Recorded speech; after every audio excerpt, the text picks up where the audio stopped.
తెలంగాణ రాజకీయాల్లో ఏప్రిల్ 20 అత్యంత కీలకమైన రోజుగా నిలవనుంది. మండే ఎండలకు ఏ మాత్రం తీసిపోని విధంగా ఉమ్మడి కరీంనగర్ జిల్లాలో రాజకీయ కాకరేగుతుంది. సీఎం రేవంత్ రెడ్డి, మాజీ సీఎం కేసీఆర్ ఒకే రోజు ఒకే సమయంలో ఉమ్మడి జిల్లాలో పర్యటిస్తుండడం రాష్ట్ర వ్యాప్తంగా ఉత్కంఠ రేపుతోంది. నేడు జగిత్యాల వేదికగా కేసీఆర్ గులాబీ గర్జనకు సిద్ధమవ్వగా, మేడిగడ్డ కాటారం వేదికగా రేవంత్ రెడ్డి సర్కారు బీఆర్ఎస్ విఫల విధానాలను ఎండగట్టేందుకు సిద్ధమైంది. చాలా కాలం తర్వాత మాజీ ముఖ్యమంత్రి కేసీఆర్ బహిరంగ సభలో పాల్గొంటుండడంతో జగిత్యాల సభ రాజకీయ ప్రాధాన్యత సంచరించుకుంది. కాంగ్రెస్ సీనియర్ నేత, మాజీ మంత్రి జీవన్ రెడ్డి ఆ పార్టీని వీడి కేసీఆర్ సమక్షంలో అధికారికంగా బీఆర్ఎస్ లో చేరనున్నారు. ఈ చేరిక ఉత్తర తెలంగాణ రాజకీయాల్లో పెను మార్పులకు సంకేతమని విశ్లేషకులు భావిస్తున్నారు. కేటీఆర్, హరీష్ రావు, కొప్పుల ఈశ్వర్ వంటి ముఖ్య నేతలు ఇప్పటికే జగిత్యాలలో మకాం వేసి జన సమీకరణలో నిమగ్నమైపోయారు. అయితే కేసీఆర్ చాలా కాలం తర్వాత ప్రజల్లోకి వస్తున్నారు.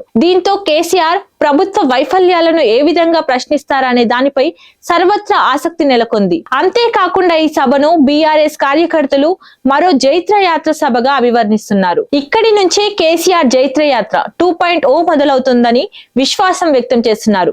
మరోవైపు సీఎం రేవంత్ రెడ్డి జయశంకర్ భూపాల్పల్లి జిల్లాలో సుడిగాలి పర్యటన చేపట్టనున్నారు. వివాదాస్పదమైన మేడిగడ్డ బ్యారేజ్ ను స్వయంగా పరిశీలించనున్న సీఎం ఆపై కాటారం మండలం నస్తూరిపల్లిలో భారీ బహిరంగ సభలో ప్రసంగిస్తారు. ఈ సభ వేదికగా రైతు భరోసా 2వ విడత నిధులను సీఎం రేవంత్ రెడ్డి విడుదల చేయనున్నారు.